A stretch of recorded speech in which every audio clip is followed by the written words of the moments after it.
Está, pero no importa, porque no, si llegan al final igual más o menos se va a ver. Ah, dale. Bueno, ahora sí me escuchan. Sí. Yo no veo, ya sé, todavía me da acá. Bueno, este trabajo ya en realidad es la tercera vez que lo presentamos en un seminario interno.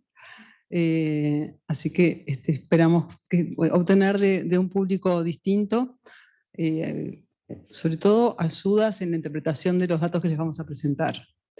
El trabajo lo hicimos con Mariana Fernández Soto, Gabriela Pedetti, que están acá presentes, y Ignacio Pardo. Y bueno, tiene este título así rimbombante que se llama La Gran Caída, y hace referencia justamente a una caída reciente muy, muy importante en la fecundidad del país. Bueno, los objetivos son sencillos, es describir la tendencia esta de la fecundidad en la caída reciente de 2016 a 2021, explorar los mecanismos demográficos que provocaron el descenso y discutir los posibles factores que provocaron este descenso. Y ahí es o sea, si en el segundo ítem nosotros tenemos como bastante claridad respecto a qué pasó, por qué bajó la fecundidad, lo que tenemos como más dificultad de entender es cuáles fueron los mecanismos sociales, culturales, económicos que provocaron un shock del tamaño del que van a ver.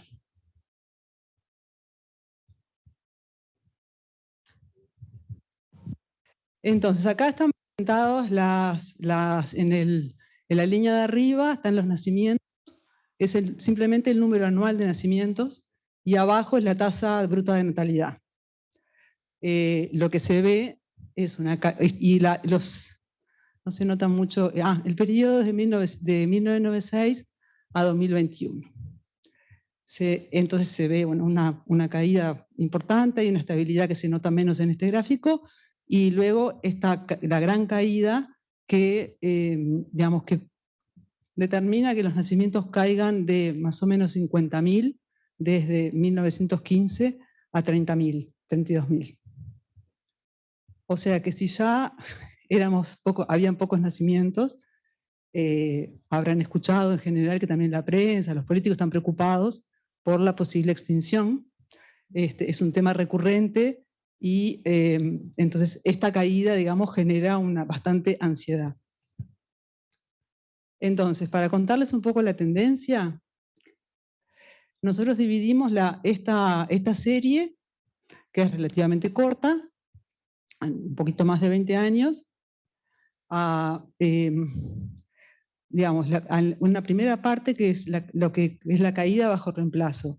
Nosotros le decimos el nivel de reemplazo a una fecundidad, a una tasa global de fecundidad, eso, es decir, la cantidad de hijos por mujer, a un valor de 2.1. 2 hijos por mujer, digamos, si pasa por debajo de ese valor, la población no estaría en condiciones de autorreemplazarse. No es nada demasiado grave, suena un poco, es también un poco un fetiche ese número, pero sí da cuenta de un cambio en la fecundidad de los países. Esta caída, digamos, ocurrió empezando en 1995-96 hasta 2005. En 2005 o 2004, ahí está, es dudoso, la fecundidad cae por debajo del nivel de reemplazo, de 2.5 a un poquito menos que 2. Y los nacimientos van cayendo de 60.000 a 48.000, y en la segunda etapa, que le llamamos de estabilidad, la tasa bruta de natalidad cae, los nacimientos también, con un periodo cortito de aumento. Y ahí la tasa global de fecundidad queda en 2 hijos por mujer, más o menos estable. ¿Y qué pasa en el 2016? Bueno, hay una caída enorme y sostenida de los nacimientos, de la tasa bruta de natalidad y de todos los indicadores de fecundidad. O sea, uno podría pensar, bueno, en realidad lo que pasó es que llegaron a la etapa reproductiva cohortes más chicas que también produjeron menos nacimientos, o sea, y lo que fuera podría ser en un momento inercia demográfica, pero no fue el caso. Lo que sí, o sea, nosotros estudiamos esto los primeros 3 años de la caída y augurábamos que iba a parar. O sea, cada vez que nos preguntaban, bueno, no, y la extinción no, va a empezar a ralentizar, se va a parar, etc. Pero bueno, no siguió. Vamos a la siguiente. Entonces, ¿cuán distintos somos al resto de los países de la región? Uruguay, que era un país que tenía bastante, que era, digamos, tenía un régimen demográfico bastante atípico en América Latina, por tener una fecundidad baja, bueno, perdió ese carácter inusual, y porque los demás países también empezaron a bajar mucho. Entonces fíjense que en realidad ya la mayoría de los países, salvo México, y no veo ahí, ¿cuál es el otro? No, están todos por debajo de 2.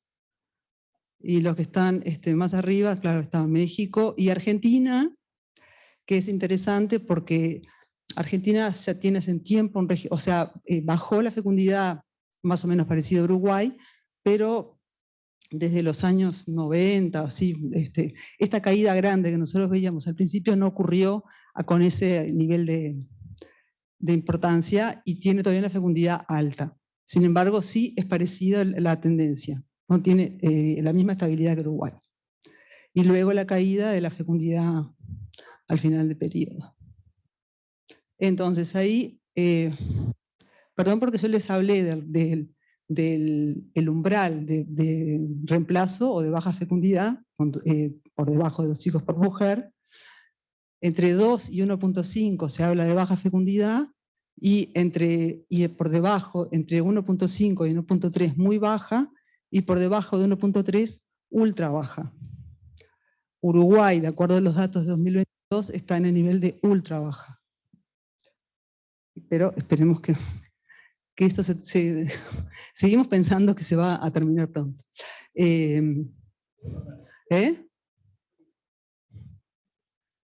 Ah.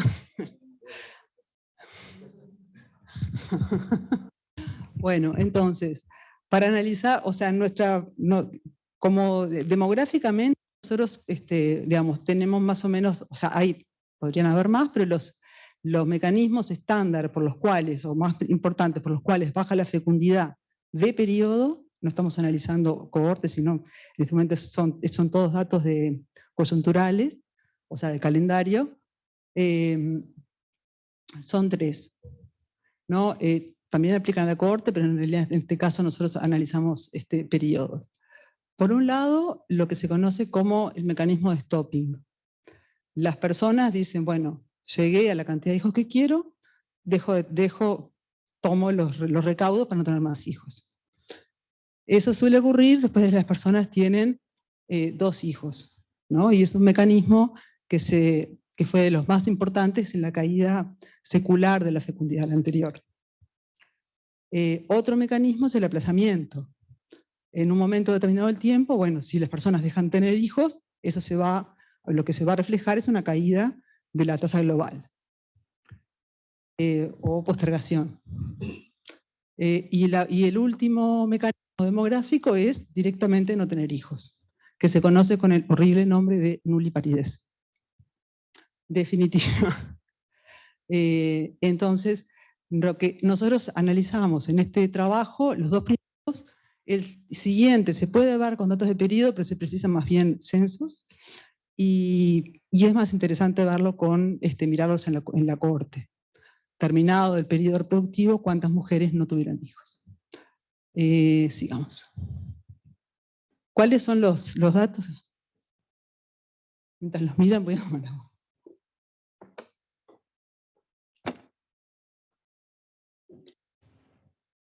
Bueno, por suerte Uruguay tiene información bastante adecuada para hacer un análisis exhaustivo de la fecundidad, por lo menos en los indicadores básicos, y nosotros trabajamos con el certificado de nacido vivo y con el sistema informático perinatal.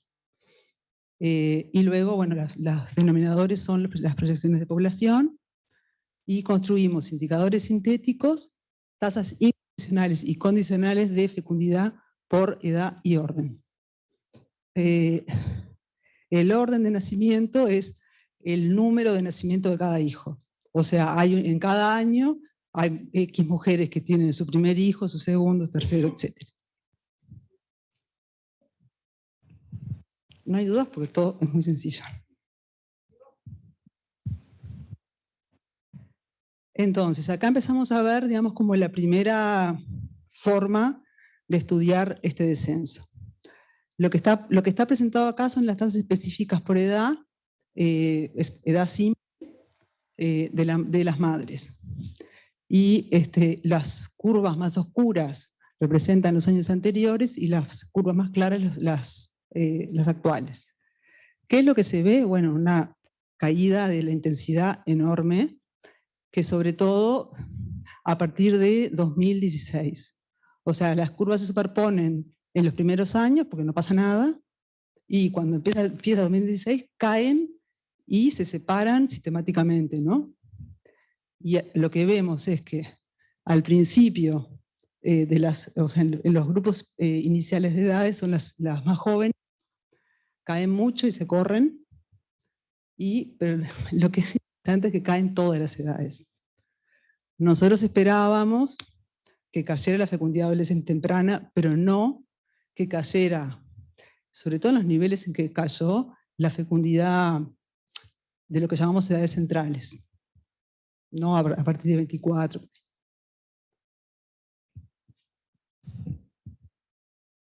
Esto es lo mismo, pero presentado también con la idea de mostrar, bueno, qué pasa en los otros países, ¿somos distintos o no?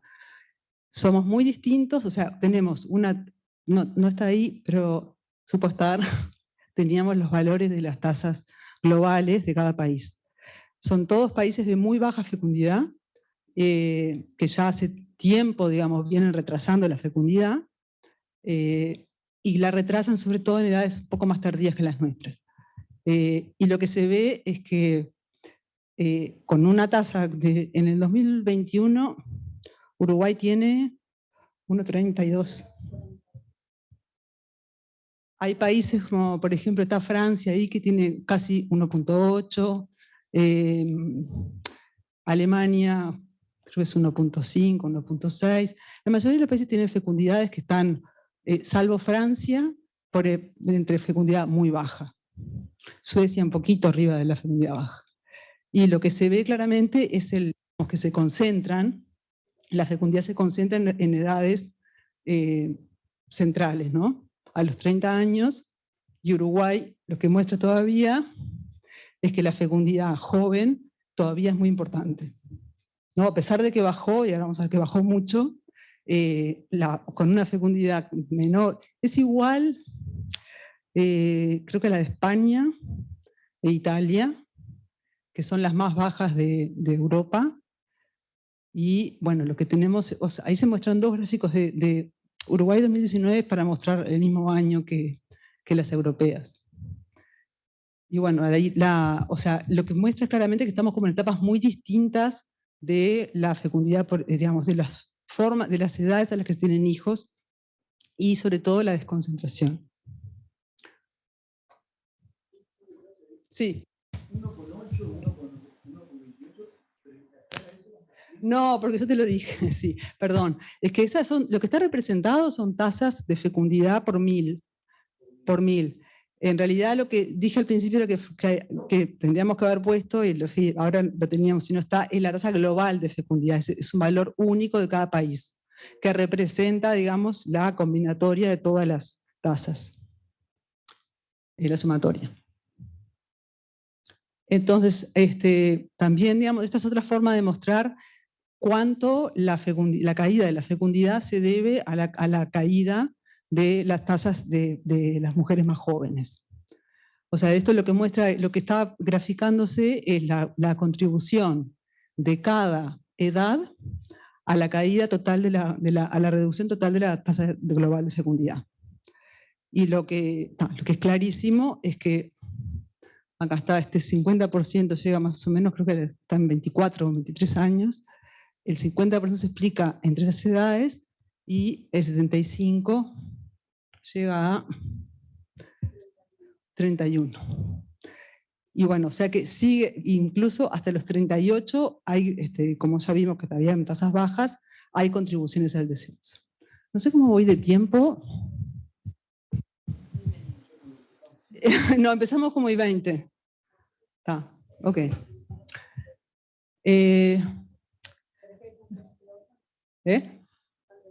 Si alguien tiene alguna duda, que no creo, porque está clarísimo, pasa. Esto también pasalo. Pero lo anterior. Sí, pero haber pasado otra más, porque había puesto las tasas en los países y se ve que otra más. Ah, no, anda para atrás. No está. Lo que se veía, digamos, acá es como un zoom sobre las edades simples de las adolescentes, que de hecho va a ser, digamos, es el gran motor del descenso de la fecundidad. Esta fecundidad es la fecundidad temprana, que podemos decir que hasta los 23 años. Y en realidad, en el documento tiene un sentido, acá no tenía demasiado sentido. Lo que es interesante es ver como que hay algunas tasas de adolescentes que empiezan a bajar antes que la gran caída. Y que las tasas de 19, en realidad la fecundidad adolescente básicamente es una fecundidad igual a la de los 20. O sea, ahí uno puede empezar a jugar y decir, rompo los grupos, y están más cercanas las de 19 que las de 15. O sea, esa fecundidad adolescente, que es un indicador usado y demás, bueno, tiene una variación grande. Pero en realidad lo que les quería mostrar, y que no me quedó en esta versión, es que la tasa de fecundidad adolescente bajó de algo así como 60 por 1000 a 28 por 1000 en 6 años. Es un descenso enorme, es histórico, y se suma también a la de países como Argentina, Chile, Costa Rica. O sea, pasó en la región, y sobre todo en los países de fecundidad baja. Pasa al siguiente. Bueno, entonces si pensamos en qué otros aspectos, si queremos ver, bueno, la idea esta de él, acá vimos las edades, una parte de las edades, vamos a ver otra. Si pensamos, bueno, ¿en qué número de hijos las mujeres paran de tener hijos y a qué edades? Este gráfico lo que está mostrando es cuánto contribuye cada orden de nacimiento, es decir, el primer hijo, el segundo, el tercero, 4 y más, a cada edad. Y bueno, lo que era esperable es que la mayor contribución, es enorme, es la caída del orden 1. Es decir, de las mujeres que en ese año no tuvieron hijos. Eso es lo que se hace con... Ahí está. Sí. Esta es como una forma un poquito mejor, pero también muy sencilla, de mostrar los componentes de la caída. ¿Qué está pasando? ¿Hay postergación o hay stopping? Las mujeres tienen más tarde, dejan de tener, pero pueden llegar a tener, o bajaron y van a parar ahí. Obviamente no podemos saberlo exactamente, salvo hasta los 49 años, pero lo que está mostrando esta gráfica es que sobre todo lo que hay es una caída importante del primer nacimiento en las mujeres más jóvenes. Y lo que se podría ver, claro, o sea, uno mira el stopping sobre todo en las edades un poco más tardías. Entonces, ¿qué es lo que estamos encontrando? Que sí, parece haber, o sea, bajó, las mujeres parecen parar en 2 hijos, bajaron igual todas las parideces, pero también encontramos que a edades tardías la caída del primer hijo también se ve claramente. Entonces estamos por la caída, digamos, de los segundos hijos. O sea, la idea es que va a haber aparecería como un modelo, como una tendencia más fuerte a la propensión de tener un solo hijo. Y después estos dos, de los órdenes 3 y 4, que nosotros pensábamos que ya casi no iban a jugar nada en el partido, siguen jugando. O sea, sigue pesando la cantidad de mujeres que decidió parar en el orden 3, o sea, ya parar en el orden anterior a 3 y 4. ¿Tienen alguna duda acá? ¿Quedó claro? Acá. Esto es todo el periodo. Es la caída. Lo que hacemos es lo que llamamos la etapa de la gran caída. En esa etapa, ¿cuáles fueron las contribuciones? Bueno, y aumento de la nulliparidez no lo podemos en realidad ver con esto, pero bueno, sería, o sea, uno podría pensar que empiezan también a bajar las tasas a edades más tardías y en órdenes, en todos los órdenes, en los órdenes 1 también. Decimos, bueno, quizás también está empezando a ver, se puede ver en el periodo algo de decisiones o no decisiones, digamos, postergaciones que después terminan en nulliparidez. Pero bueno. Acá no se ve mucho, pero ahora que lo miro tenemos un exceso de gráficas.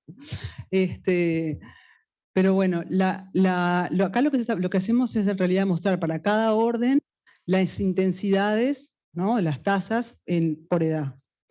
Y lo que suele ser más interesante es mirar el orden 1, porque lo que está mostrando es el pasaje de 0 a un hijo, ¿no? Es decir, que, y bueno, en el caso clarísimo, que es lo que se ve, bueno, bajó pasar al siguiente, porque acá o sea, vamos a hacer un foco en el orden 1 para mirar bien cómo en realidad las curvas naranjas, Uruguay tenía, como se había formado, lo que llamamos la curva bimodal.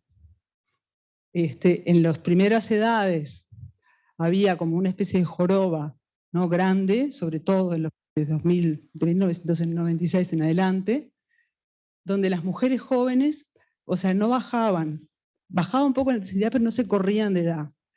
Y las mujeres más de 30 en adelante corrían la fecundidad hacia adelante, hacia más periodo reproductivo más adelante. ¿Qué es lo que se ve acá? Es que se empieza a desdibujar esa curva.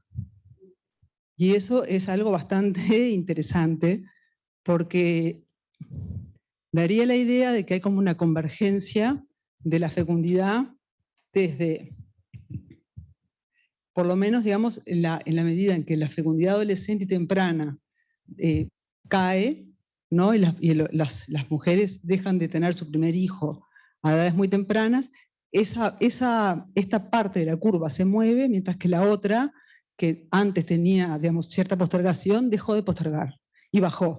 Con lo cual, hay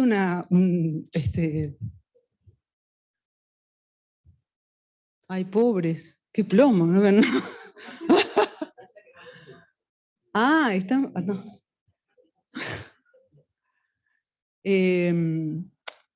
Y bueno, acá no se ve tampoco mucho, pero hay otras formas de mostrar lo que es...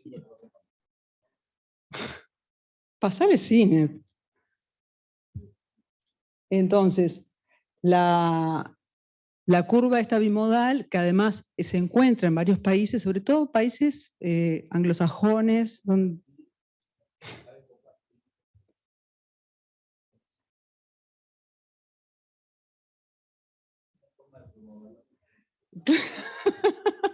Sí, ¿no?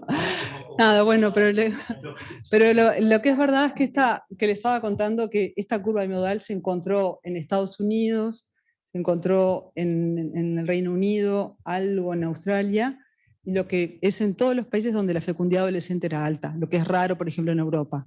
Y esa curva bimodal también se fue, digamos, encontramos antecedentes en otros países porque se difumina a medida que baja la fecundidad adolescente. Lo que para nosotros es particular es que también bajaron otras fecundidades que no esperábamos que bajaran. Pero porque en realidad estábamos, o sea, en nuestro cerebro, en nuestra mente un poco unilineal, decíamos, las mujeres que ya un poco venían, las mujeres más veteranas que venían aumentando la fecundidad, iban a seguir aumentando, entonces eso iba a ser, digamos, iba a haber una diferencia porque se iban a crecer el otra joroba. Pues no, Entonces, ese también es como uno de los aspectos bien interesantes de estos resultados demográficos. No. Entonces esta no, yo la he sacado porque es lo mismo. Y para finalizar, los últimos indicadores, ya nos demostramos casi más gráficas. Un indicador que resume todo esto también es la edad media del primer hijo, ¿no? O sea, en realidad acá están graficados todas las edades por cada orden de nacimiento.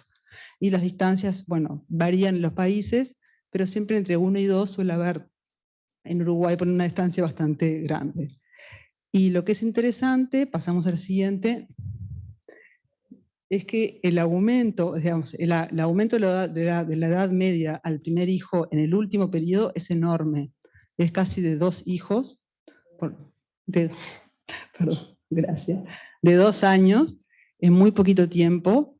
O sea, en el periodo, ¿se acuerdan que habíamos dividido en 3 el descenso, ¿no? El primer periodo, que es muy cercano a todo lo que pasa en el Cairo, 1996 a 2004, 2005, casi, digamos, la edad media al primer hijo aumenta 1 año. Entre 2013 y 2021 hay 2 años de aumento, y en este periodo hay 2 años en un periodo mucho más pequeño, ¿no? Entonces, lo que es importante, digamos, es que, bueno, lo que sí empieza a ver en el país y que no se veía antes es que hay postergación de los nacimientos. Y bueno, sobre todo a edades tempranas. Eso también tiene interés porque si uno lo interpreta como sin tomar en cuenta el contexto, dice, están postergando en Uruguay, se les van a caer la fecundidad a 0,5. Pero la postergación ocurre a edades muy tempranas. Entonces, lo que se espera es que en realidad haya un rebote, que esas mujeres en el momento no tienen hijos, pero van a dar más adelante. Entonces van a engrosar el indicador algunos años más adelante. Por supuesto, nosotros nunca le invocamos a las proyecciones.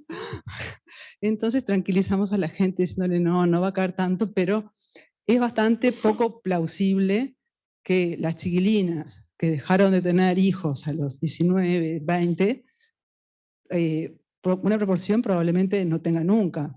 Y cuanto más tarde, es verdad que la proporción suele estar vinculado con la nulliparidez, pero digamos, las europeas cuando empezaron a posponían de las 26 a 32 años.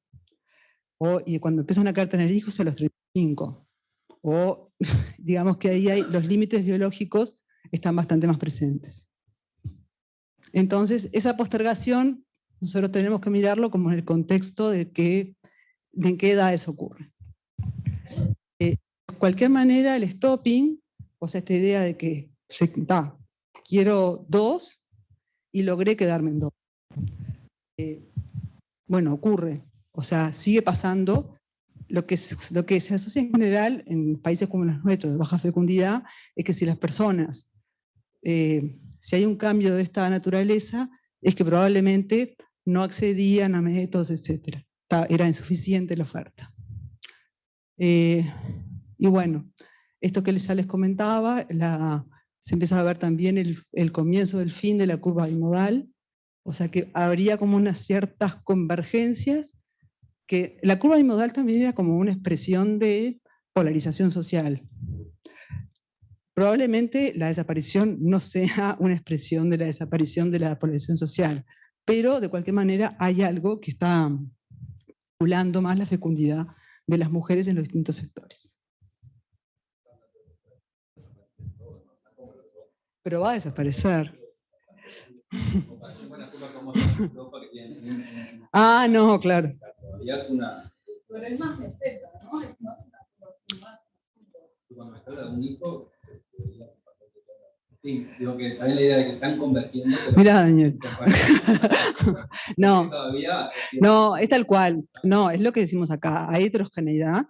Y claro, en comparación con otros países que están, o sea que todas claro, que lo que te demuestra es que la sociedad converge a un patrón muy parecido, sí, es verdad. Lo que era tan marcada la curva esa bimodal y era tan persistente que está bien, que probablemente estemos exagerando que es sexy, ¿no? El resultado. Pero sí, es verdad que va a haber todavía mucha...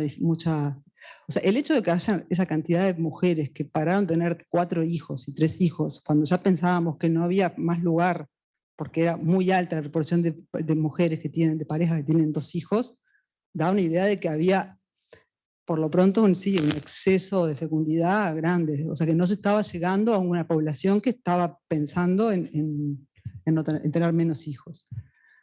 La siguiente. Entonces, hasta acá, digamos, un poco la mecánica demográfica, que no tiene demasiada dificultad.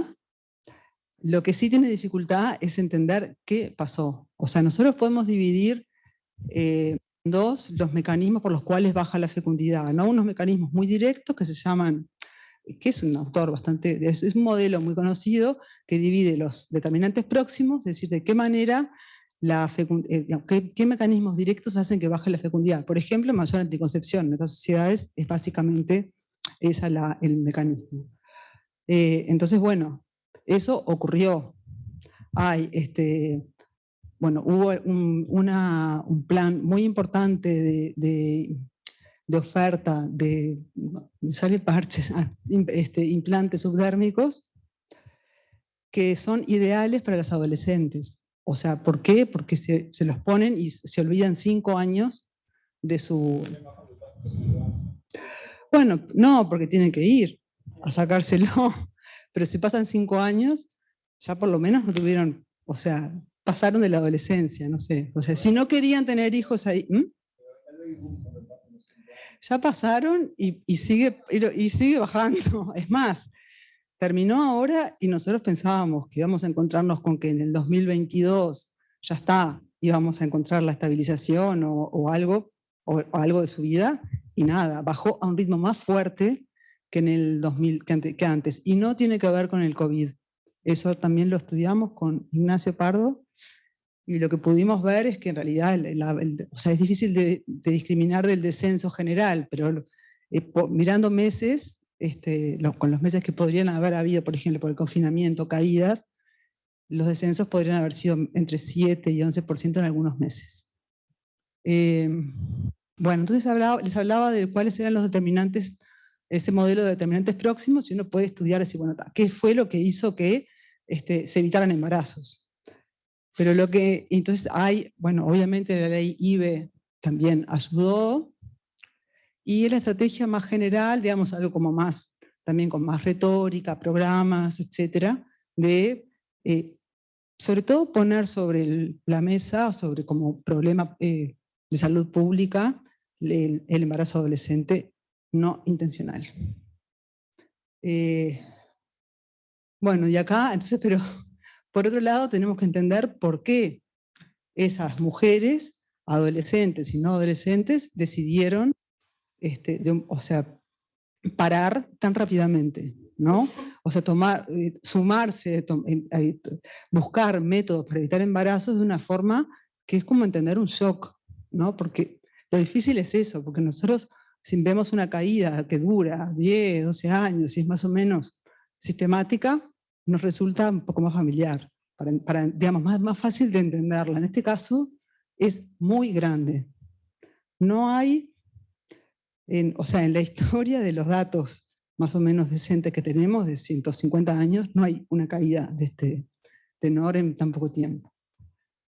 Entonces, bueno, lo que queremos como ahora entender mejor, y no va a ser solamente con estos datos, es, bueno, ¿qué fue lo que movió a los adolescentes a decir, adopto este método porque no quiero tener hijos? Probablemente ya no querían tener hijos. Y no tenían las formas, digamos, no habían como formas de evitar embarazos de forma eficiente. Pero también tenemos el otro polo de mujeres que a edades más tardías y con métodos más a la mano, como por ejemplo el DIU, también bajaron su fecundidad. O sea que tendríamos como que buscar entender dos grupos de mujeres de motivaciones distintas.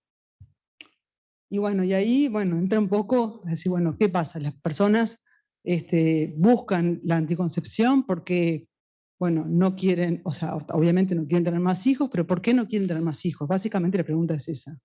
¿Por qué los quieren tener más tarde? Cuando uno dice, bueno, los adolescentes en realidad tenían hijos, que era un poco el análisis, porque no tenían otro plan de vida. ¿Qué cambió?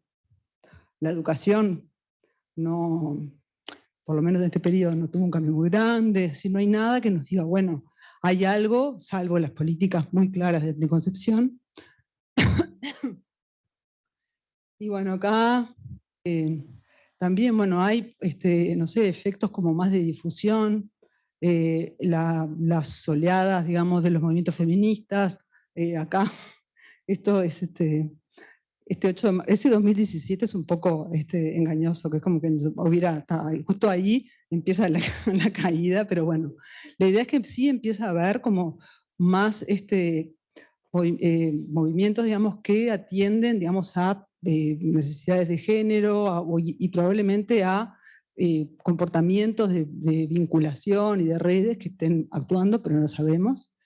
Y creo que queda otra, pero... esto es qué va a pasar, vamos, no sabemos, no sabemos, y bueno, acá ya está, creo que con esto termina ahí. Sí.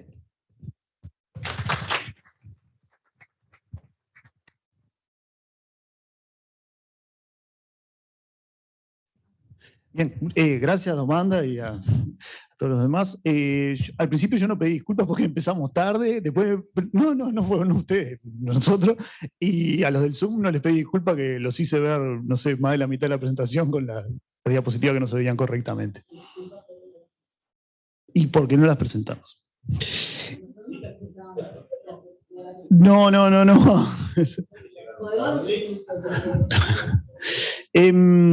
Preguntas, después de todas las disculpas que pedí. Bueno, muchas gracias, Amanda y el equipo, que estaba muy bien la investigación. Y gracias por el título. Me parece que hay cierta ansiedad, quizá no la suficiente. Me parece que es un tema que tiene que ganar un poco más de espacio en la agenda y que lo va a ganar porque, a diferencia de su perspectiva, que es optimista, yo no encuentro nada que me haga ser optimista respecto de que la fecundidad vuelva a unos niveles del pasado. Vos dijiste que eran optimistas, después no mostraste nada que indicara optimismo, pero no, en términos de por qué se da esa caída, yo en realidad lo que a mí me parece que es que hay que explicar es lo de la estabilidad, digamos. El resto me parece digamos, que los dos periodos donde se ve la caída, donde vos ponías 3 periodos, ¿sí? 2 de caída y 1 de estabilidad, creo que el que merece quizá más, o el que es único, es el del medio, el de estabilidad, y quizá eso tenga que ver con las consecuencias de la crisis, la polarización, justamente esa como fecundidad adolescente sostenida. Pero el resto yo pensaría en factores de largo plazo que hacen que haya como un descenso sostenido, medio lineal de la fecundidad, desde antes de este último periodo, digamos. Y ahí hay 2 por lo menos cuestiones estructurales claras, que son, una es la expansión de la educación terciaria, ¿no? O sea, la expansión de la educación en general, ¿no? Que eso empuja el aplazamiento y en general sí, hace que la gente llegue más tarde a ese momento. Y bueno, después más generalmente la entrada de la participación de la mujer en el mercado de trabajo como tendencias de largo plazo, ¿no? Entonces, más que buscar cuestiones puntuales, lo pensaría como un proceso de largo plazo con un momento de estabilidad que es el que quizá hay que explicar, y el otro es parte de esos 2 motores, que yo por lo menos identifico esos 2, que son los centrales, y pensando en eso, si eso tuviera fundamento, el escenario no es muy optimista en el sentido de que hay mucho más espacio para crecer y ojalá, digamos, crezcamos en términos de empujar la la educación, o que más gente llegue a niveles más avanzados de educación. Entonces, eso seguiría empujando la fecundidad hacia abajo. Todas las cosas que pienso que empujan la fecundidad hacia un lugar, la empujan hacia abajo, digamos, en este momento. Entonces, en fin, si les parece que eso puede tener algún asidero, más allá de las cuestiones de corto plazo, y qué es lo que los hace ser optimistas con respecto al escenario futuro. ¿Contesto o quieren hacerlo? Está bien, o sea, es una forma de mirarlo, o sea, mirar de 1996 a 2023, 22 como una gran caída con un hiato de 10 años. Son muchos años, pero a mí lo que me parece es que está bien, me dejaste pensando y me parece que está buena el cambio de óptica. Lo que sí entiendo es que una caída de es un shock. Yo nunca vi, de verdad que miramos, o sea, si estudiamos los primeros 3 años y era una caída de 2 a 1.5. Y después de 1.5 a 1.3 en los siguientes 3 años. O sea, ¿por qué tendríamos que, o sea, bueno, esa es una de las cosas que decimos, bueno, todo se estaba como apretando y pum, digamos, de alguna manera generó, junto con las políticas, digamos, de anticoncepción nuevas, eso se mezcló, digamos, y hubo como una, no sé, como un estímulo enorme a bajar la fecundidad. Sí, o sea, ¿por qué baja la fecundidad de las de 30 y pico que ya no tienen? O sea, para mí sí puede ser que entendamos la mayor parte de la caída que está entre las más jóvenes, vinculando con el sistema educativo y quizás con mayores oportunidades en el mercado laboral, pero tampoco el sistema educativo mostró, mostró un cambio tan grande como para que en el periodo largo, como para que vos digas, bueno, estas mujeres en realidad tienen cada vez más oportunidades. Chile sí pasa, por ejemplo, eso, claramente, y si ves la caída, es una caída mucho más monótona, empieza y no para nunca, y no tiene esa curva así.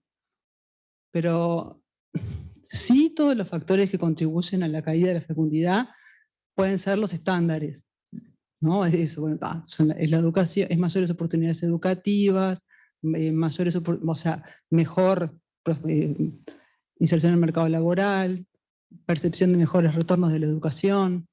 También son hipótesis interesantes que habría que estudiar. Estuve mirando ahora las tasas de fecundidad por educación y aumentan las universitarias. Pero bueno, eso no quita que también hayan entrado más. Lo que sí puede pasar es que lo que cambió en la educación fue que no cambió la tasa de egreso, pero sí pasaron más tiempo. O sea, en vez de terminar en primero de liceo, terminan en tercero. Capaz que ahí hay algo que ayude a explicar. Pero bueno, explica el shock. Pero está bien, parece interesante, sobre todo entender ver esa fase como una... Ay, sí. Con una colega argentina, con los datos de los nacimientos por educación para varios países de América Latina y de las estadísticas vitales. No, el problema son los denominadores. Y estamos usando las encuestas continuas de hogares, pero es peligroso, porque no sabes exactamente cómo hacerlas vincular. Pero lo que nos da para Uruguay, que da bastante bien, es que las tasas de fecundidad de las universitarias en el último periodo crecen.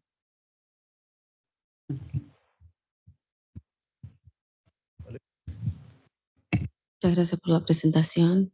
Tengo una pregunta.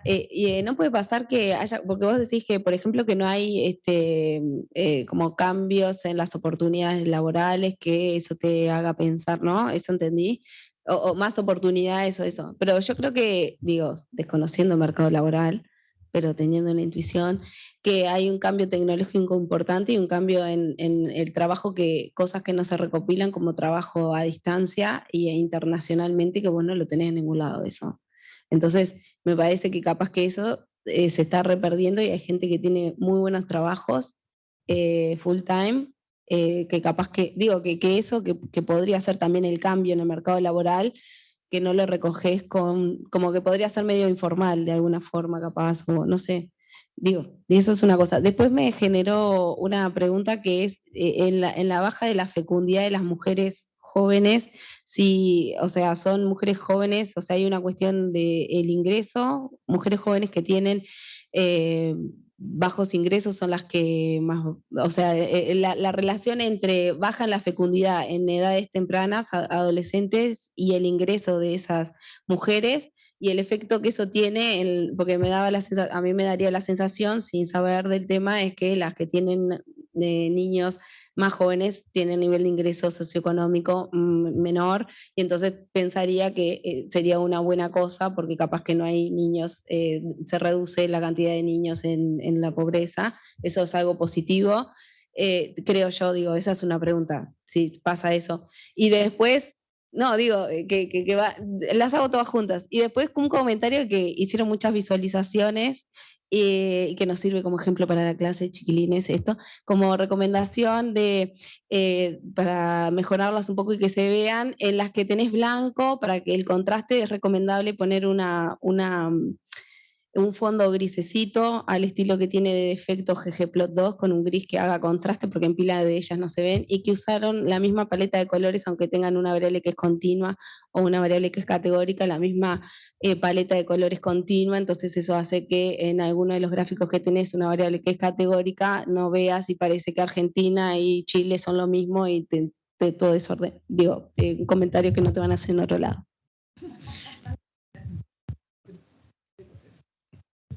Sí, en realidad, bueno, muchas gracias por todos los comentarios. Lo que decías del trabajo a distancia, un poco también contestándole a Daniel, porque somos positivos, no sé, porque tenemos una visión positiva de esta, optimistas.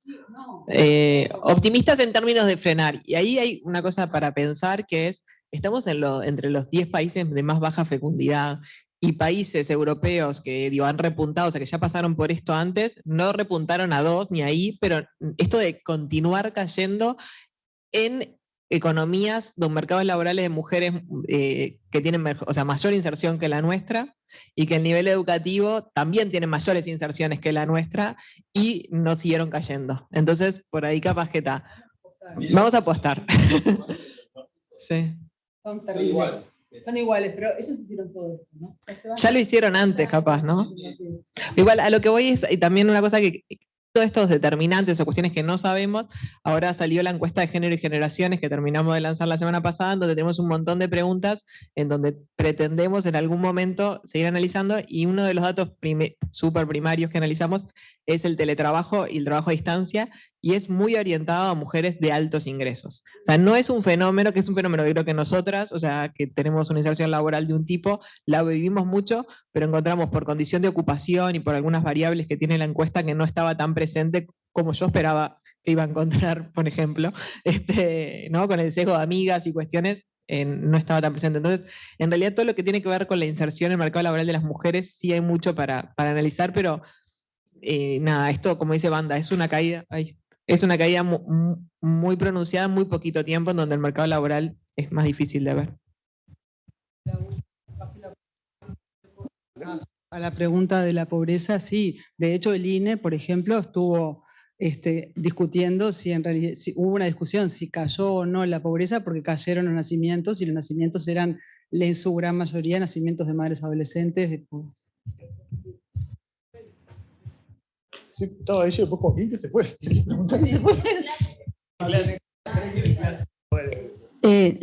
Me es una repagada. Gracias por la presentación. Y en realidad me quedé pensando porque hace poco vi un trabajo de Matías Jacobazo, que es su tesis de doctorado, que en realidad estudia como el efecto de las asignaciones familiares en las hijas de las madres que reciben la prestación, ¿no? Bueno, y también del PANES, porque agarra como beneficiarios del PANES. Y lo que él ve es en esas hijas que ahora podrían ser las adolescentes de ustedes, que la fecundidad también baja. que capaz que por ahí hay algún otro factor socioeconómico, como pueden ser los programas de transferencias, que pueden estar afectando eso. Las agarraron como muy de niñas a estas gurisas, y bueno, y ese ingreso sostenido en el tiempo, y capaz que también las condicionalidades de permanecer en el sistema educativo y demás, puede ayudar a entender algo de eso, pero nada más. No sé quién. Solo contestarle a Daniela, vamos a seguir. Después hablamos. No, bueno, pero si nadie se va es porque están interesados, digo, relativamente. No, sí, después seguimos. Yo creo que es muy difícil de comparar con los países nórdicos, o sea, realmente, en parte porque por la cuestión más biológica, la fecundidad se bajó en edades muy jóvenes, entonces el optimismo no es porque nosotros estemos, eso quiero que quede claro, nosotros no estamos queriendo que haya una fecundidad altísima. Es verdad que una fecundidad que se acerca a 1 es compleja para cualquier país, ¿no? Entonces, Corea del Sur está en 0,90, sí, está abajo del 1. Entonces, y es un país enorme, nosotros creo que también afecta el tamaño, o sea, el tamaño del país un poco da esa idea de la extensión, en Corea del Sur no ocurre, o sea, ocurre acá. Entonces, nuestra idea, lo que nosotros pensamos es que no, y que es verdad que le erramos cada año y decimos no va a bajar más, es que sí, esos rebotes ocurrieron en otros países a edades más tardías, donde ya era más difícil cuando las mujeres quisieron tener hijos, ¿no? O sea, la postergación implicó más dificultades para quedar embarazadas. Entonces acá, está bien, pueden haber motivaciones por las cuales la gente diga, o sea, esas generaciones que digan, no nos interesan los hijos. O sea, es muy difícil como de prever.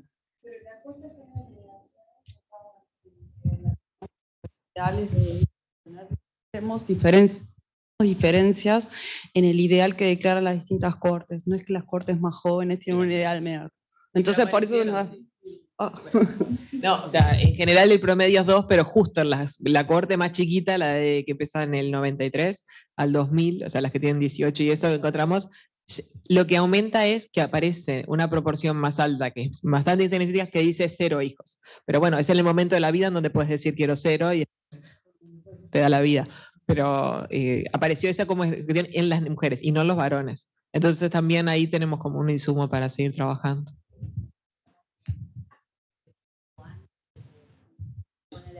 La caída en 2017, en 2016. Entonces, si estas chicas tenían 15, 20, supongo que podés pensar que están pensando en tener hijos, desplazan 5 o 6 años en lugar de 20 a los 25. O sea, recién ahora estarían pensando, si yo hubiera podido mirar la corte de mujeres, recién ahora estarían pudiendo tener hijos. Y ahí te moverían los datos, pero no está pasando. No, capaz mueven más de 5 años, ¿no?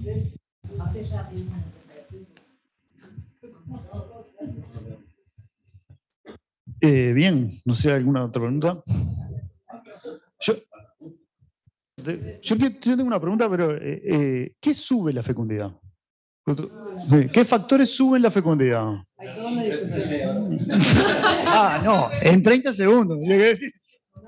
En los países, porque todo baja, todo baja. No, en los países desarrollados lo que la tiende a subir, pero ya no es tan claro, sí, es la igualdad de género sí, no, sobre todo, en políticas no tanto, ¿no? Son políticas, pero no políticas de natalidad ni políticas dirigidas a aumentar la fecundidad. Son políticas que tienen que ver sí, con el empleo, con la flexibilidad, con la conciliación familiar, pero todo eso está. Primero era la idea, bueno, ponerle, ¿qué sube? Francia tiene 200 años de promover la natalidad o sea, escuelas de tiempo completo, tiene, lo que sube, lo que haría subir en realidad o mantener serían programas. Francia creo que gasta el 4,5% de la fecundidad, del PBI en políticas de este tipo, no de sostenimiento de la fecundidad, pero sí de licencias parentales, o sea, y todo eso a un costo enorme y con rendimientos con rendimientos bajos, o sea, no se sabe, y la evaluación de eso es muy difícil.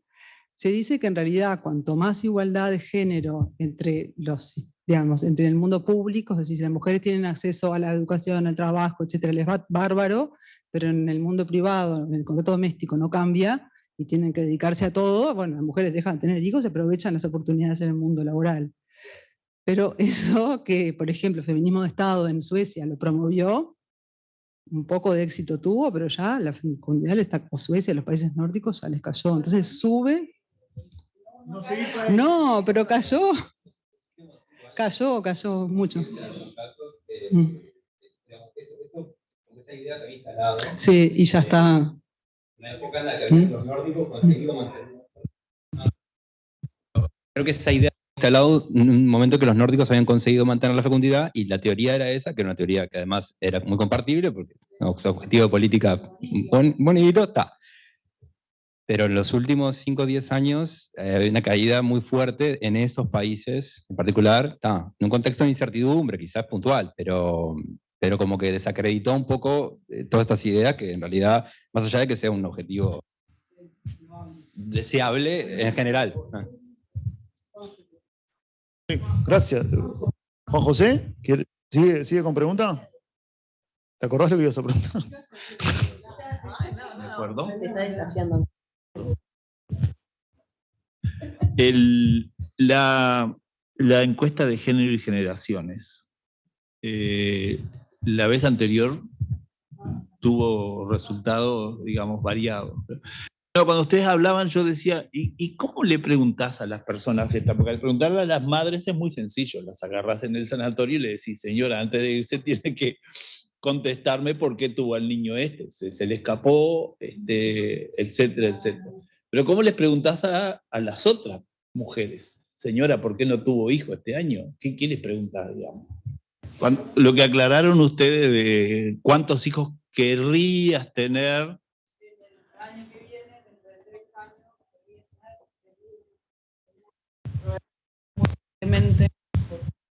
Porque, o sea, son 7.250 casos, o sea que para encuesta de Uruguay es una encuesta bastante rica. No, se hizo esta vez, o sea, por primera vez y se espera panel que tuvimos en los últimos 5 años tratando de llegar a esta. Digo, hubo una anterior, pero esto no es un panel de esa encuesta, o sea, eso fue una foto en el 2002.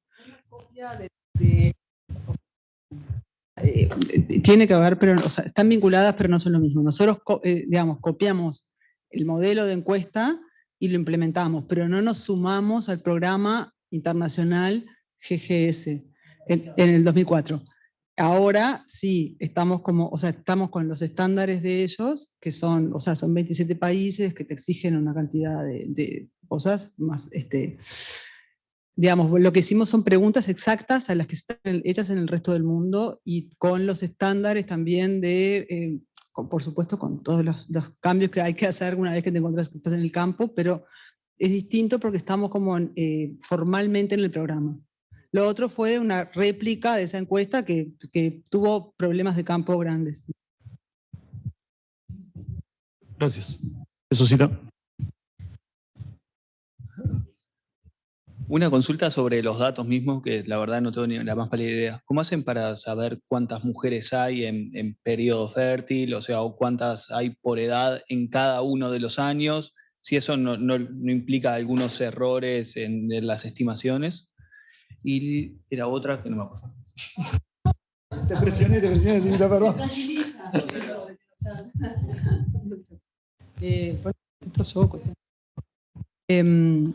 No, eso se saca de las estimaciones y proyecciones de población por edad y sexo del INE. El problema, o sea, es verdad que están sacadas de lo que se estimó a partir del último censo que fue en 2011. Entonces uno podría pensar que sí, que hubo inmigración de mujeres y que esto cambia los denominadores, que hubo mortalidad. Bueno, la mortalidad a esas edades es inexistente. En Uruguay no afecta hace ya muchos años. La inmigración probablemente tampoco. Aparte podemos tener los nacimientos de madres extranjeras, y creo que no son, vos los conocés, no son, ahí está, bueno, es bastante. Y después lo que sí es verdad es que pueden cambiar al interior de los grupos de edad, digamos, de 15 a 49, bueno, si vos tenés en un momento muchas de 15 y pocas de 49, o si varían al interior te puede afectar. O sea, es una fuente de error. Yo diría que no muy importante porque la población no tiene... Hicimos unas pruebas para otro trabajo y la composición interna de la población por edad femenina, en edad fértil, no cambiaba mucho si vos la movías, o sea, no era muy sensible, pero esperemos que con este censo lo podamos ver mejor. Pero es una fuente de posibles errores, sí.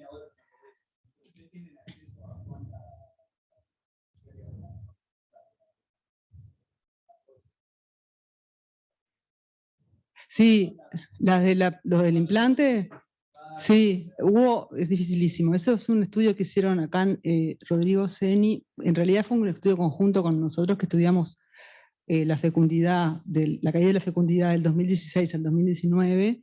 Y nosotros hicimos un trabajo parecido a pero para esos años. Y Rodrigo Seni, Cecilia Parada, Eliana Sena, Ivonne Perazo, hicieron un estudio del impacto de los implantes en la fecundidad y encontraron que había